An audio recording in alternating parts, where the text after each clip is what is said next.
In this case, I mean, how do you compare the victory or the failure of Israel in 2006 and the failure of Israel again in Gaza in 2012?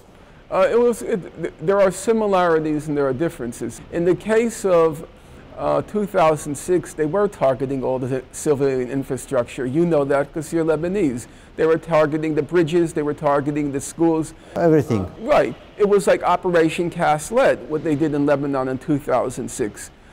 The difference is you can target everyone and they still couldn't launch the ground invasion. They were terrified of the party of But they said that we want to make the Palestinians beg us for ceasefire. Right, and they weren't, and that's what they discovered. I mean, that was the test of Operation Cast Lead 2, and that's what they discovered. It doesn't work, and that's why I think I was told. Was it you that just told me that? Oh yeah, you just mentioned that Foreign Minister Lieberman said the ceasefire will hold, and I think that's correct because they don't have a strategy now.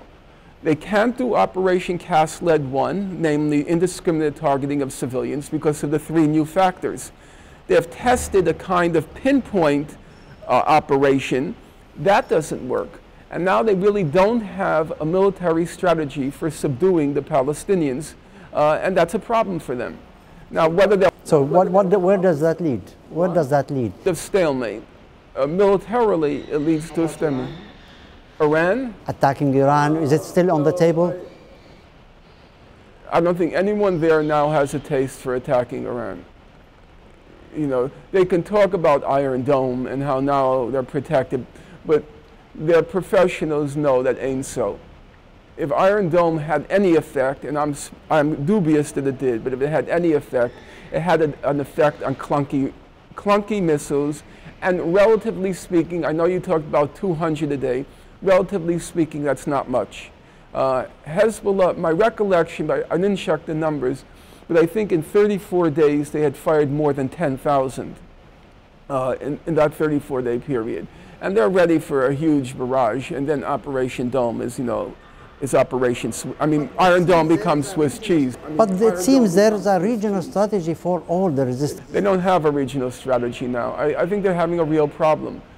Because they have always, their strong card was, they're going... I meant the resistance, not the Israelis. Excuse me? There is resistance in the region between Hamas and Hezbollah and Jihad and the others.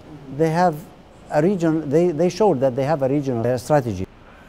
I think that Hamas successfully adapted the Hezbollah strategy. What they did was, Israel made the error this time of saying, we are going to judge the success of whether this operation worked by whether we stopped the rocket fire. And they couldn't stop the rocket fire. And now, because they had set that as their standard, they had to launch a ground invasion. But they couldn't launch the ground invasion. And that was basically what Hezbollah did. Keeps firing the rockets, keeps firing the rockets. Israel can't declare a victory. As a matter of fact, as you recall, in the last few days, it was a blitz. It was several hundred that Hezbollah fired in the last few days in 2006. Israel couldn't declare a victory. And so, again, it was forced, because it can't declare a victory. What's the only option? To launch a ground invasion, but they can't do it because the Israeli soldiers, and frankly, I'm sympathetic to them, they don't want to tangle with the party of God, because they know they're not going to come back in one piece.